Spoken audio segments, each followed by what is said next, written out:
Coming up on Mornings on the Hill, our last show of the semester, and that means our news team has an extended show coming your way. Plus, final preparations are now in place for the funeral of Pope Francis as the late leader of the Catholic Church rests in the Vatican this morning. And breaking news regarding the I-81 construction project as the governor makes an announcement this morning about the upcoming work taking place. And a new name emerges in the race for the 2026 New York State governor as a congresswoman turned ambassador appointee says she may throw her hat into the ring. Those stories plus orange sports and weather all coming up on our final Moth episode this spring.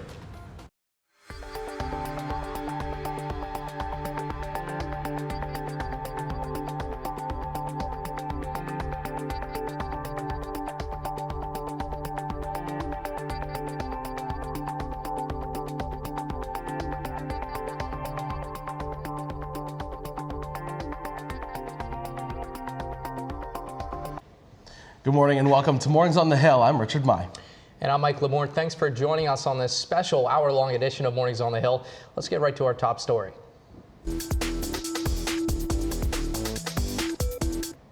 We begin today with the latest from the Vatican. Cardinals of the Catholic Church all across the world gathering in Rome as we speak to honor the late Pope Francis, who just died one day after Easter from a severe stroke and coma. Before those cardinals can begin the conclave to vote to elect a new pope, they and many Catholics alike will celebrate the life of Francis's papacy this week. A funeral will be held in St. Peter's Square Saturday at 10 in the morning. And just yesterday, President Donald Trump announced he will be in attendance. Until then, the Pope rests in his residence in Vatican City. On Wednesday, his casket will be moved to St. Peter's Basilica for public viewing. As celebrations of Francis's life and papacy continue worldwide, here on campus, the SU Catholic Center will be discussing plans today on how the community will honor the late Pope. The I-81 Viaduct project is hitting a major milestone. Governor Kathy Hochul has announced an award for the fifth and final construction contract in Phase 1. The nearly $251 million budget will be the first to include removing parts of the viaduct. The state hopes this project helps reconnect the communities divided by the highway. And sticking here in New York, drama with Micron since the company has announced its plan to develop a large chip-making plant here in central New York about 2 years ago. The tech company has been working on a report detailing its impact across the region for the next decade. Well, now Onondaga County officials are hesitating to release the report despite receiving early versions from Micron months ago. The county says the report will be released in early June. That leaves little time for the public to comment on the Micron plan before construction begins this fall. Now in effect. Walsh hosted a demonstration yesterday to explain the technology. Anyone who illegally passes a school bus during this 1 month period will receive a warning. Starting on May 20th,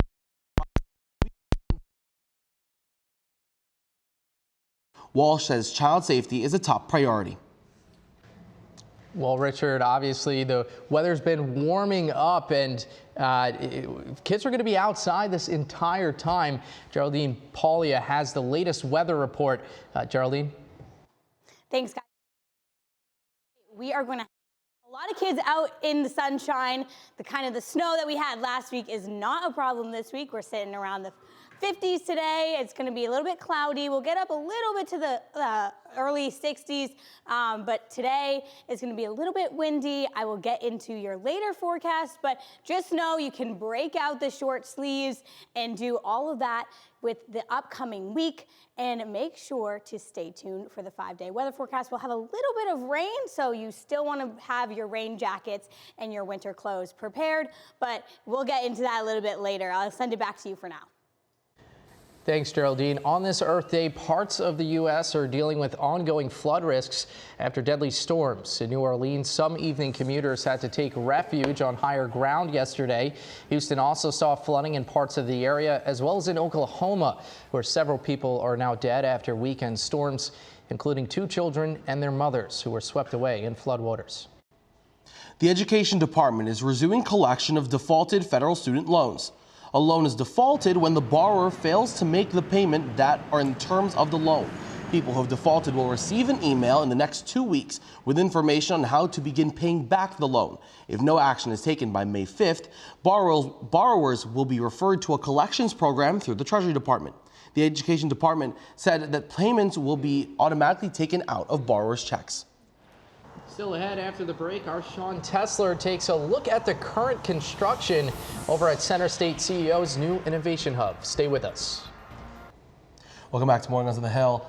Syracuse residents can expect the construction of the Center State CEO's new Innovation Hub to be complete in the fall, but members of the media were invited to get an early look at construction. Sean Tesler was there. He joins us now from across the studio. Sean, what'd you see? Thanks, Mike. It was certainly dusty and echoey inside the new Innovation Hub. There were paint buckets, ladders, and piles of boxes scattered throughout the construction zone. Now, this new place aims to be a resource for businesses, whether they're just starting up or they want to help expanding further. The hub is located where the Tech Garden used to be, but Spillane says they are looking to serve more than just tech companies. We've seen interest from tenants, everything from nonprofits who want to be engaged with the small business community. We've got a couple of non-tech companies, but engineering kind of spaces. Center State is announcing the name for their new Innovation Hub tomorrow afternoon at their annual meeting. Mike and Richard, back to you. Thanks there, Sean. Richard, how about that weather? It's so nice right now. Yeah. Well, you Generally. know, it's been okay. We'll take it. Over the weekend, I was in New York City, and the spring weather was definitely felt there. It was warm. I come back yesterday to rain. It wasn't the sight to see that in Syracuse, having that weather. But our Geraldine Paulia has the latest on our forecast. Geraldine. Well, Mike, keep your rain jacket at home because we will be seeing rain over the weekend, but not today or in the coming weeks. Or in the coming days, excuse me. We have cloudy today, and just to recap, what we've seen today is going to be in the 50s, kind of reaching the low 60s, but that wind is going to get you today. We are in Syracuse, New York, but looking at tomorrow, we are going to see kind of a little bit more of that sunshine coming in. Still cloudy, but you can kind of break out those summer clothes. Spring has officially sprung, so we'll look to the 5-day weather forecast. Like I was saying, there'll be a little bit of rain coming in the weekend, but overall, it's going to be a nice cloudy week. And like I said, that Friday, Saturday is going to be rainy. But look at that, 77, 76. I mean, that's kind of the sun that I want to see here in Syracuse, New York. Guys, back to you. Yeah, we'll have to keep those rain jackets out of the closet because more rain's expected. Thanks, Geraldine. Some children in central New York are without a bed and a good night's sleep. One New York organization known as Sleep in Heavenly Peace is changing the lives of those in need one bed at a time. Our Maya Alicia has the details. Maya? That's right. According to the organization Sleep in Heavenly Peace, 473 beds are needed for kids in Syracuse that are without. 6-year-old Reality Jimenez is entering the room where her first bed in her house will be. An organization in Salina called Sleep in Heavenly Peace is making sure no kids sleep on the floor in our town. You're giving them their first bed that they've ever had. You're giving them maybe the first pillow of their own that they've had. With the help of the bed delivery crew, a child's reality will shift. And as the crew went to work, Reality decided she wanted to join in on construction. All right, good job. There you go. All right. Beds are built, assembled, and delivered to recipients' home with teams delivering 6 to 7 beds every Saturday morning. Wait, am I being down here today? Not only do they get a bed and a pillow, but they also receive a pillowcase and blanket. Who made this blanket? Bedding is donated to the Salina office and typically handmade by donors for the organization. As a kid, Dave Holcraft was once in foster care. Now he's the building manager at Sleep in Heavenly Peace. We can come in and maybe give a child a little bit of luck, just like the luck I had. That's my perspective. Give them a little bit of luck. Give them a bed. Maybe you're changing their perspective on their life. Holcraft considers himself a former foster kid turned gift giver. That change is one of the main reasons why I do this. It can have an impact on a child. Volunteers are devoted to all children sleeping in heavenly peace.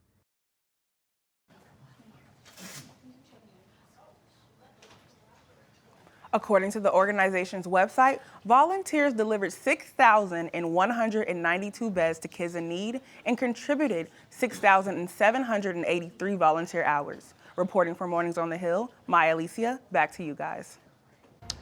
Maya, thank you. Beautiful story there. Talk about holding a grudge. Our Geraldine Paulia has case updates on the House versus NCAA and its impact on former and current college athletes. Stick around. Welcome back to Mornings on the Hill. Now, not with Michael Mort. Sean Tesler joins me at the desk. Hello. It's kind of dreary outside. I mean, I talked about it with Mike a little bit. The weather is it's not perfectly sunny, but what do you expect in central New York in April, right? Yeah, of course. You want more sun, but I mean, we got to get through the spring months and hopefully we can get towards that sunshine in like 80s soon. Yeah, I mean, we hope that we'll get there soon, but with more on if we will, Kira, can we expect those 80s anytime soon? Yeah, guys, I mean, it's really looking sunny and we're really fortunate. We've had such a terrible winter here. I'm really excited for some sun. So let's take a look at today's forecast. You know, it's in the 50s, but we're feeling a little warmer, which I'm really excited about. Over the next couple days, even on Friday, it's supposed to get up to 70 degrees, which will be awesome. Let's take a look here at our forecast. So today it was a little bit on the cooler side, you know, starting that morning breeze, but as it cools down to the night, it's going to get in the 50s. But I want to take a look at the couple days ahead. Each day is supposed to get a little bit warmer, and you know, you can take out those sunglasses, you can finally open those windows when you're going for a car ride, and it'll be really nice when you're going for those errands. But today we're just looking at cool, steady temperatures and nothing really to worry about. I know we've had clouds over the last couple days, and that's kind of been a bummer, but we're looking forward to the next couple things up in front. But yeah, let's take a look at our next couple forecasts. Even though it's going to be almost 80 on Friday, we are looking at some rain. So Mike, you're going to want to take that rain jacket and you're going to want to get an umbrella. On Saturday, it's going to cool back down to 58 with that rain. But Sunday, it's looking beautiful. 64 degrees, cloudy, partly cloudy, so you could go for a nice walk, you could go for a hike, and we're really excited. Finally, no more snow. I don't want to jinx it, you never know, but we're looking forward to no snow and some rain and some cooler temperatures, but finally getting a little sun here. Back to you guys. Thanks, Kira. Looking forward to that sun. Finding friends in a new city can be tough, especially when you're an adult. There's a group right here in Syracuse, though, that's tackling that challenge head on. At the Magnarelli Community Center, a group has been building something that seems obvious. I was looking for a community, and I think I found it. But the way they're doing it is a bit rough. So rough, they even need a ref to make sure they're training by the rules. Black 2, cut! The Salt City Roller Derby is Syracuse's only flat-track roller derby league, and Morgan Jacobs is one of their newest skaters. Well, I feel like making friends as an adult really is hard, and especially like moving cross-country, starting somewhere new, having such a big life transition. When moving to a new city, some people look towards their local basketball court to find their community. But for this group, it's this building right here and this track that helped them find their protection. Literally my best friends that I've ever met are from roller derby and I've lived with and are my emergency contacts on things, and like, it's awesome. Marie Elena Jansen, known to her friends by her derby name, Malibu's Barbie, says the team isn't all about winning. Boom, roller derby happened, and I got a family that I do like and a community that I do love, and I've never once questioned my place in, and I think that's really important for everyone. But even when Jansen got sidelined by an injury, her friends were still there. While I was gone, I still kept in close contact with all of my friends from Derby. That is what the community gave to me, the friendships outside and off the track. When she's off that track, Jansen knows her friends are rolling along with her. Jansen also says she likes to be the big sister friend and encourage her teammates to find their space within the team. The result of the House versus NCAA will have an impact on former and current athletes. Our Geraldine Paulia has what you need to know about this case. The House versus the National Collegiate Athletic Association has been an ongoing lawsuit aimed at the NCAA, has handled money for years. Many advocates of this case have been using their voice to push for change. And two people right here on our campus share their expert opinions on the case. Sydney Moore, college sports expert, breaks down the essence of the case. At its core, the case is an antitrust case, which means it really is about free market and about finances. For decades, the NCAA barred athletes from profiting off their name, image, and likeness, better known as NIL. But since that rule changed in 2021, many athletes have stepped into new opportunities. The case argues that former college athletes deserve a cut of the billions of dollars they potentially lost out on before they were allowed to profit under the new NIL rules. When decisions like this are being made, student athletes deserve to be part of that. You're making decisions that affect our lives directly, and you're also asking us to make decisions or enter agreements that are going to affect our lives. Moore is a former Cornell and Syracuse volleyball player and a leading voice in college athletics, using her platforms to educate and empower athletes as college sports evolve. David Maloney, associate teaching professor at Falk College of Sport, is also helping shape the national conversation with the first NIL course in the country. If you don't understand something, you're going to get burned or you're going to miss out on an opportunity, right? And I think that's where our students, we have about 80 students across 2 classes, and they're activating real life deals through a great partner of ours called Clean Connect.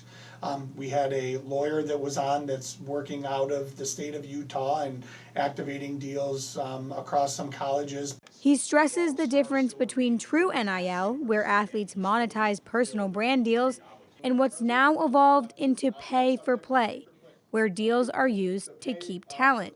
Under the new model, athletes will still need to go through the NCAA's clearinghouse. The schools are going to have to navigate this. They're going to have to put values on athletes. They're going to have athletes as independent contractors. They're not going to be employees. Athletes are going to have to understand that if you're the star women's point guard and you're going to get $500,000, you're going to have to put aside, a good 40% of that because you're going to have to pay taxes. The House versus the NCAA case will be finalized July 1st of this year. And one thing is clear. The rules of college sports are being rewritten in real time. Major step is coming on July 1st, when the bylaws will be confirmed, and the incoming class of athletes will have to adapt and understand these changes. McGuire, back to you. Geraldine, thank you. Sean, Syracuse firefighters have been very busy lately with a large number of vacant building fires, including one that destroyed a historic convent on the city's north side. Our Charlie Goldberg has the latest on the investigation and the aftermath. Sister Norris Kaiser has been dreading this moment for years. The place that she calls her spiritual home, the 129-year-old St. Anthony's Convent, stands charred and abandoned. I came out onto the porch, and that's when I saw flames shooting from the top of the Mother House building. I grabbed my phone, I started taking pictures and texting them. It was like a stab in the heart when I heard that the building was on fire. Not surprising, given the vandalism over the last couple years. The convent closed its doors over a decade ago.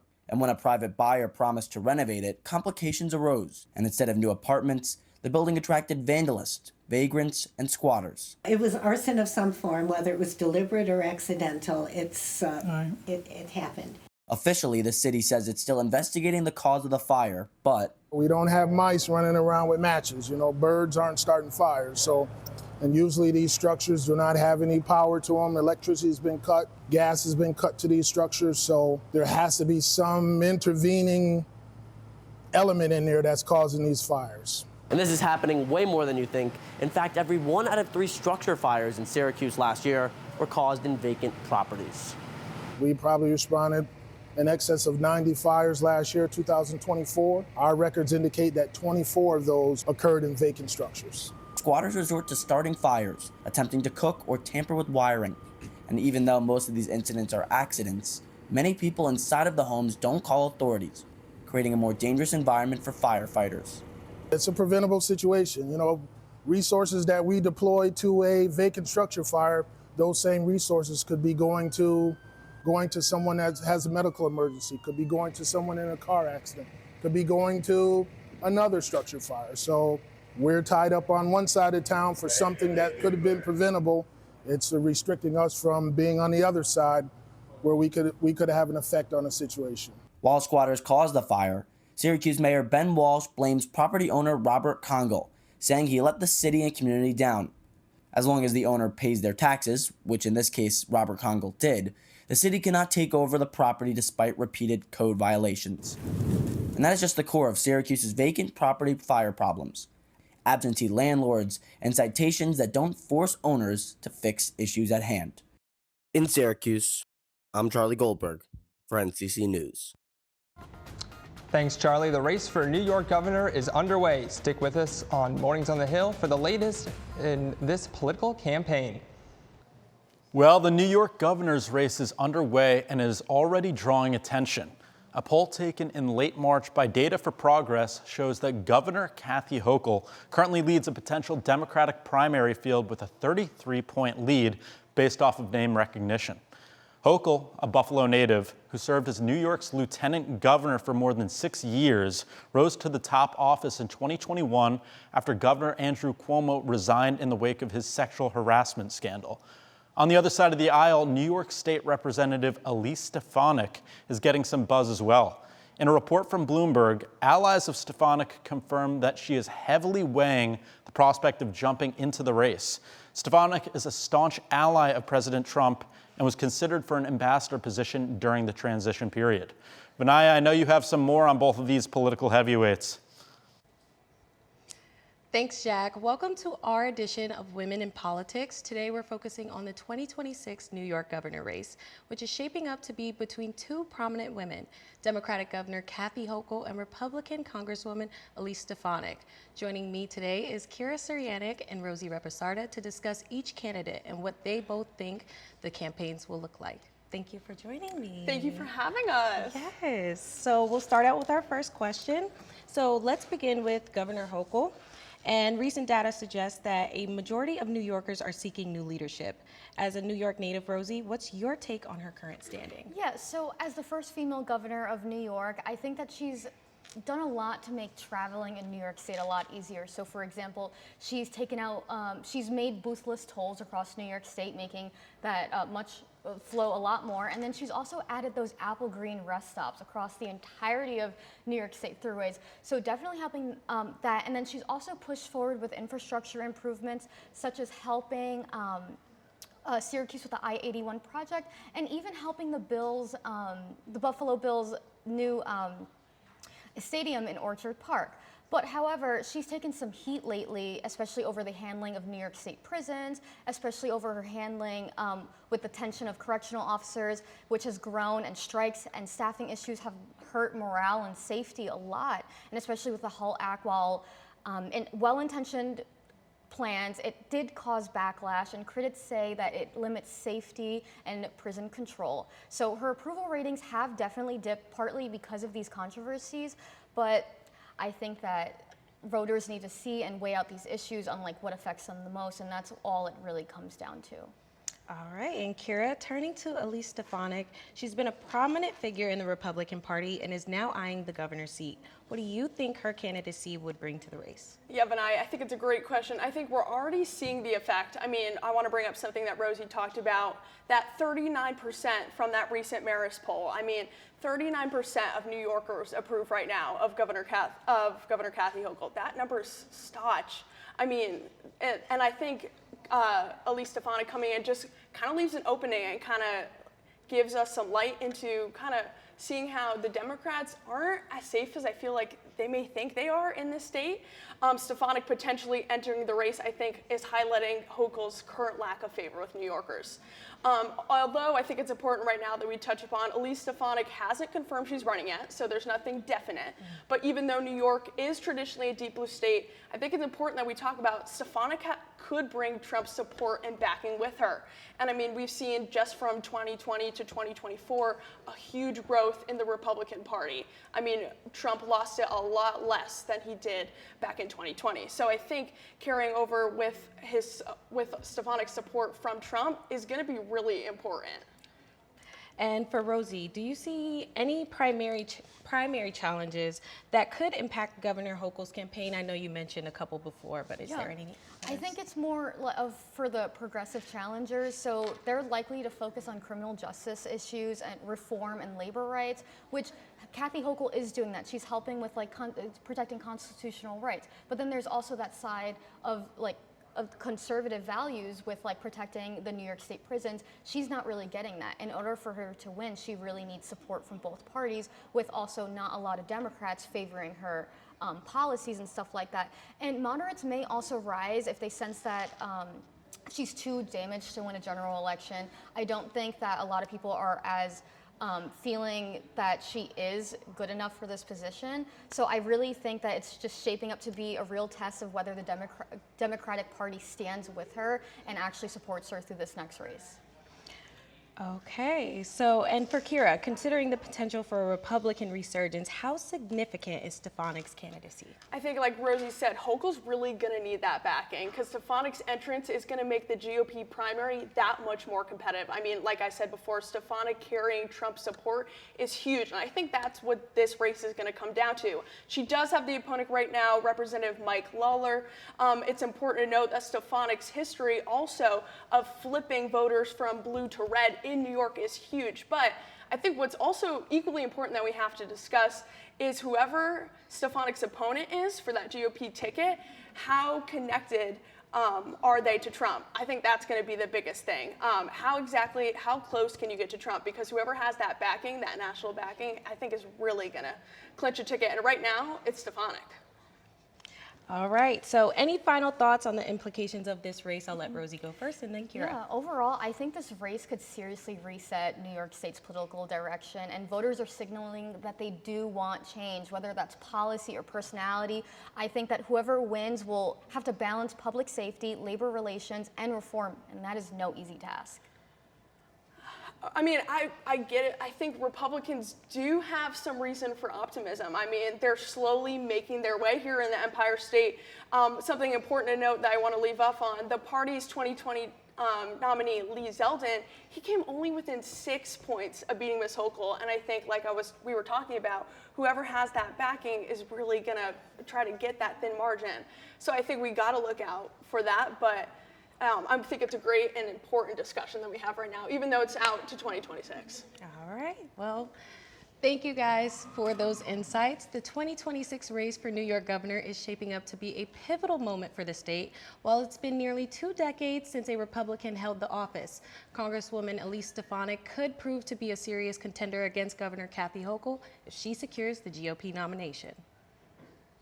Coming up next on Mornings on the Hill, it's a busy week in sports with the NBA and NHL playoffs underway and the NFL draft on Thursday. That and much more on Orange Sports after the break.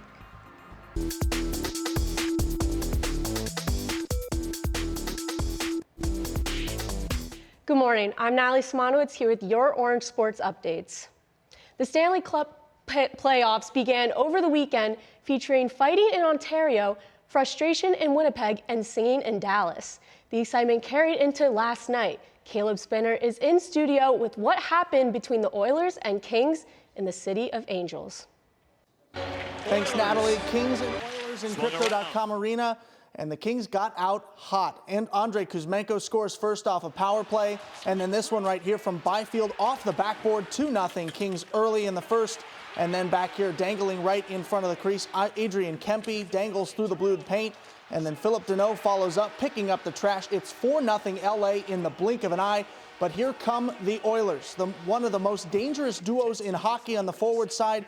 To Connor McDavid, to Leon Draisaitl. That gets the game open for Edmonton. The lead now 3 for the Kings, 4-1. Matthias Janmark cuts the LA lead to 3 now off of this goal, past Darcy Kemper in net for the Kings.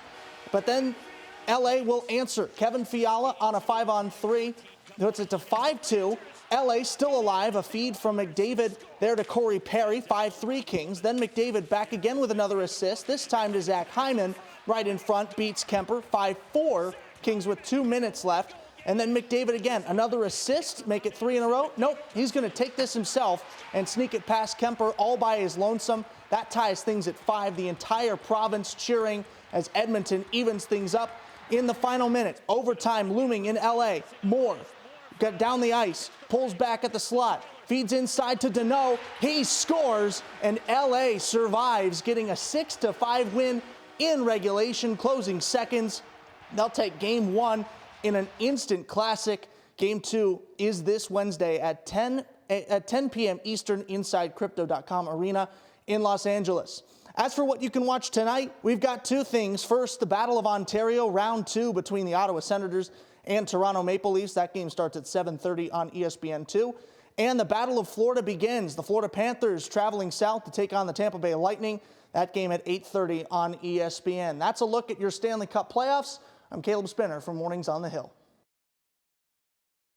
Staying on the national stage, the NBA began its playoffs this week with Game 2 for most teams happening last night. The New York Knicks have had a phenomenal regular season, but have a particularly tough road throughout the postseason. For a team that's historically struggled to make the path to the finals, this year will be no different. Our Maria Wainscott tells us more. Thanks, Natalie. The NBA playoffs are officially underway. And for the New York Knicks, this year's postseason might be their most important one in a generation. After years of rebuilding, big trades, and some heartbreak, the Knicks are back in the mix. And their path to the finals might just be the toughest of any team in the league. For the first time since 2013 and 2014, the Knicks have made the playoffs in back-to-back seasons. They locked in the number 3 seed in the East, setting up a first-round matchup with the Detroit Pistons, a team they went just 1-3 against during the regular season. Game 1 went New York's way thanks to a big performance from Jalen Brunson and the new addition Karl Anthony Towns, who was acquired, along with Mikal Bridges in 2 major offseason trades that sent a clear message. The Knicks want to win now. But in Game 2 last night, the momentum slipped. Detroit stunned the Knicks at Madison Square Garden, winning 100-94. And suddenly, New York has to steal a win on the road to avoid another early exit. Even if the Knicks survive Detroit and the road ahead, it only gets steeper. A likely second-round matchup with the defending champion Boston Celtics looms. And the Knicks went 0-4 against Boston this year. If they can somehow pull off the upset, a historically dominant Cavaliers team likely waits in the conference finals. And if the Knicks do make the finals, they'd face whoever escapes the bloodbath that is the Western Conference. Think OKC, Denver, Golden State, or even LeBron's Lakers. No matter who it is, it would be an all-out war. 4 brutal series, 0 easy wins, and the toughest finals path of any contender in the league. The Knicks have heart, talent, and they've got momentum, but they'll need all of it if they want to bring a championship back to New York for the first time since 1973. Back to you, Natalie. The countdown is on, and just 2 days until the 2025 NFL Draft kicks off. This year's event will unfold from the 24th to 26th in Green Bay, Wisconsin, marking the league's 90th annual selection of new talent. The Tennessee Titans hold the first overall pick after finishing last season at the bottom of the standings. Speculation is rising about their choice, with Miami quarterback Cam Ward and Penn State edge rusher Abdul Carter leading many draft boards. Meanwhile, the Cleveland Browns, selecting second, are reportedly eyeing Colorado's Travis Hunter. The Kansas City Chiefs are making headlines as they look to trade up in the first round to secure an offensive tackle, continuing their trend of aggressive draft strategies to protect quarterback Patrick Mahomes. And the Washington Commanders, coming off a strong 12-5 season, are looking to rebuild their success with 5 picks, including the 29th overall. They've been active in pre-draft evaluations, hosting top prospects like cornerback Jahdae Barron and offensive tackle Anthony Belton. As for the Orange hopefuls, Syracuse football could make serious noise in the draft, led by quarterback Kyle McCord, who smashed program records in his lone season with the Orange. The Ohio State transfer is drawing day 2 interest for his strong arm and staying calm in the pocket. Tight end Oronde Gadsden is projected in the 3rd round thanks to his elite hands and hybrid versatility. And running back LaQuint Allen, who's led the ACC in touchdowns and brings explosive dual threat potential, can be a mid-round steal. The draft will start at 8 o'clock on Thursday night. Coming up, we'll dive deeper into the Syracuse draft picks, including where Kyle McCord might land come draft day. Welcome back to Orange Sports. I'm Natalie Smonowitz, and I'm joined by Maria Wainscott and Chance Chamberlain talking Syracuse draft picks. Now, guys, obviously, this is the most we've seen come from Syracuse in a long time, but I got to ask you about the big three, Kyle McCord, Oronde Gadsden, and LaQuint Allen. Where do you guys think McCord is going in the draft? What pick and possibly what team? Yeah, I mean, Kyle McCord has been just a phenom after the postseason. He was a star in the Shrine Bowl. So many people were talking about him on John Gruden's podcast. He's just been such a phenomenal athlete and also has fantastic football IQ. So I personally could see Kyle McCord going late first round. I think it's a conversation for teams between Jackson Dart and Kyle McCord, just depending on what style of play. If you're more of an air raid offense kind of guy, I think Kyle McCord goes before Jackson Dart and ends up going late first round. What about you? Well, like Kyle McCord, he is the pro-style typical quarterback. To me, he's like a little Baker Mayfield, 6'1", 6'2" guy, has that stocky build. I know he doesn't have the legs, but he has the arm, he has the talent. It's just all up here. That toughness and that mindset is what he needs at the pros. He did at Ohio State, and Syracuse. And there's no doubt he can do it again. And to me, this is a very weak draft class for quarterbacks, which means he can rise up in the boards. And you could see him maybe go early second or late third. And it's going to be very interesting to see where all the different quarterbacks are falling, because I do have inside reports that Shedeur Sanders might be falling out of the first round. So we'll see what all happens with the quarterbacks. Yeah, agreed completely. I think the most impressive thing about Kyle McCord as well is just his adaptability. The fact that he was able to come into a program like Syracuse, completely rebuild it from the ground up and become record-setting, I think that's really appealing to a lot of NFL programs. I 100% agree with all that. Now, I got to ask, Oronde Gadsden, LaQuint Allen, where do you guys think they're going? Personally, for Gadsden, I think he's early third because of he's a mismatch weapon. Yeah. So what do you guys think about that?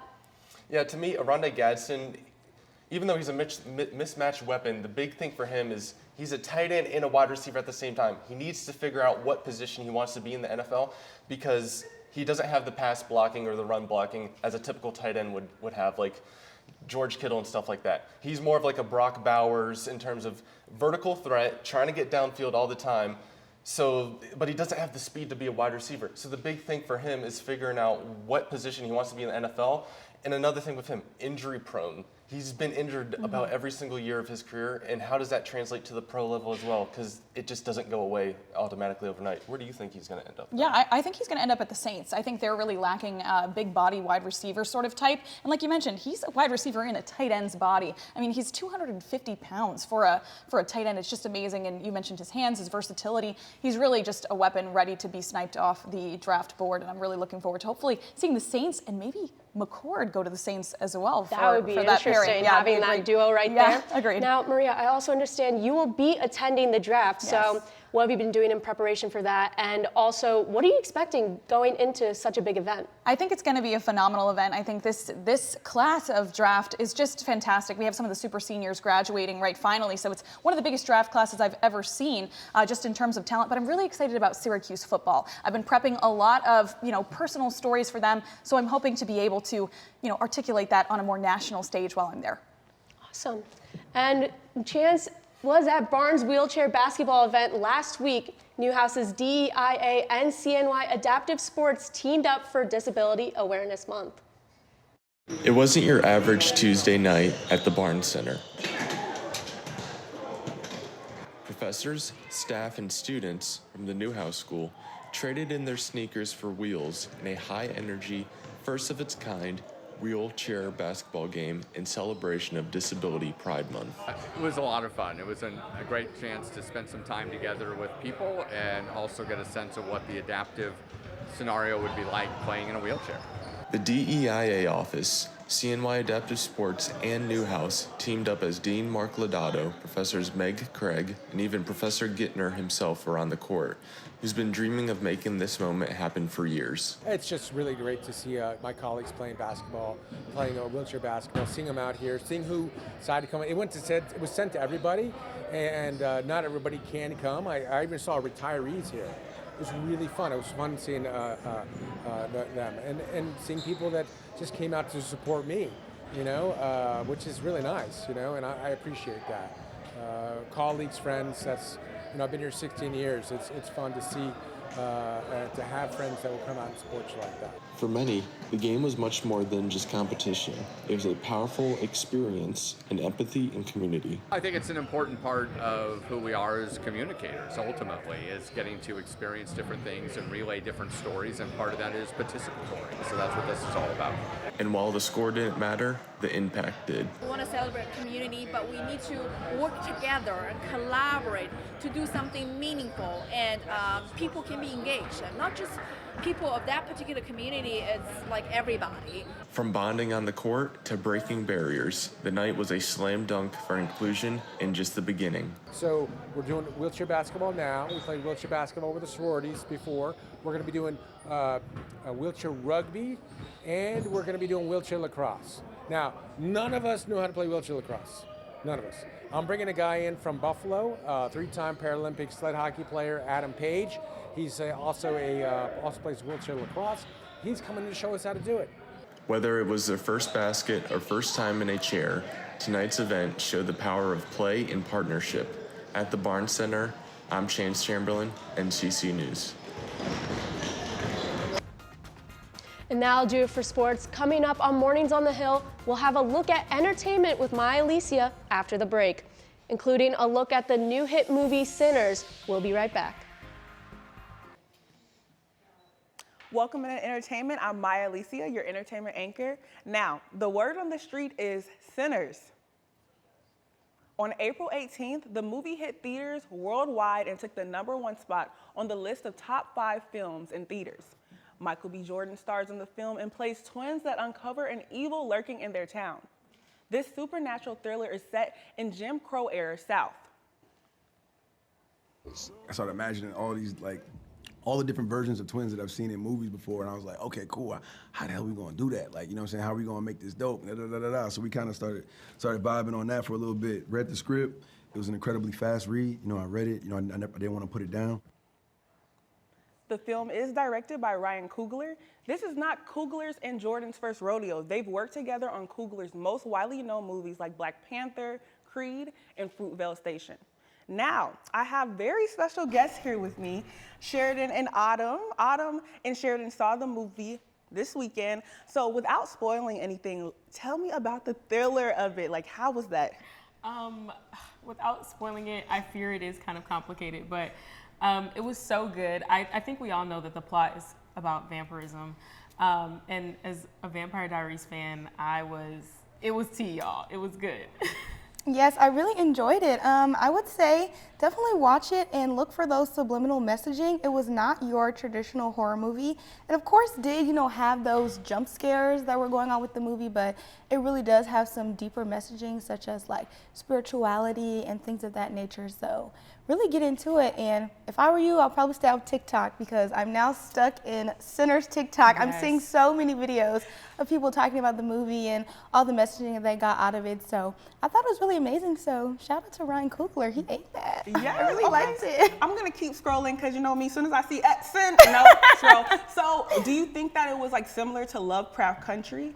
Oh, I didn't haven't watch seen that. So Yeah. y'all, I'm actually just finding out that Coogler produced the other movies. Really? So Black Panther and Lovecraft Country, I've never seen them. Sheridan. But I will tune in. I'll get on my TikTok so I can scroll on my feed and see about that. Yeah, I'll definitely have to watch, but I do think that it could possibly be similar. I saw a lot of people referencing Lovecraft Country, so definitely something, but I would say it is horror maybe mixed with a traditional, like you said, Jim Crow South era movie. Like everything that was used, such as the cars, they really did good of setting the scene for that era and the unfortunate, life that Black people faced in Mississippi. I think they did a good job of mixing that in because, they made sure to include real life issues that we have faced, such as brutality for race and things like that was also incorporated within the movie. So I would say a little bit of real life meets fantasy. I don't know what you would call that. Okay, but it's giving me It was a little romantasy funny. vibes. Look, don't get me started on romantasy, but it was a little funny. I am a huge Michael B. Jordan stan. So seeing him double in that movie, yeah, tune in. I was tuned in. Okay, I might have to go make my way to the movies this weekend so I can go see that. I'm looking forward to it. Hopefully they have it in 4D. Do they? Maybe. We're not sure. Yeah, I don't know. Just go see it. I would urge everybody to go see it. And honestly, I know she told you to stay off TikTok, but TikTok got me with all the think pieces. I'm like, I have to go see it again. We've been sending TikToks back and forth. Yes, girl, you need somebody to go see it with you. We can go. Double the fun. But so we are sending off the grads, and we're graduate students right now. So we're gonna do a little grad goodbye. We had such a good time in Mornings on the Hill, and I just feel like the energy in the room was amazing. Everybody was helpful, and these two really made the fun. So. Bye-bye. We're going to miss all the BTS from you, Maya. I know. Social media guru. Yes, so I hope you guys enjoy it. Bye, viewers. Bye. Okay, Bye. Well, thanks, guys. Well, listen, Sean and I are also seniors, so we're also on our way out slowly. But Sean, I got to ask, your favorite moment for Mornings on the Hill this semester?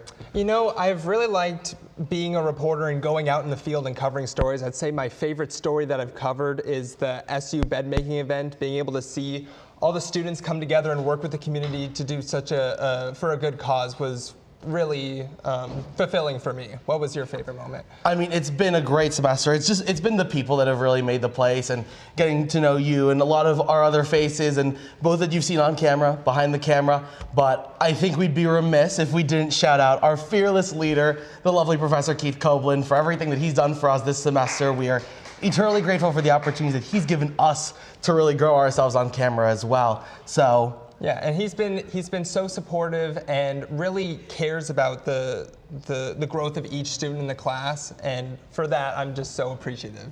Well, for one last time, that is all the time we have this Wednesday here on Mornings on the Hill. I'm Richard Mai. And I'm Sean Tessler. For our entire team, thanks for joining us. We'll see you next school year live on OTN.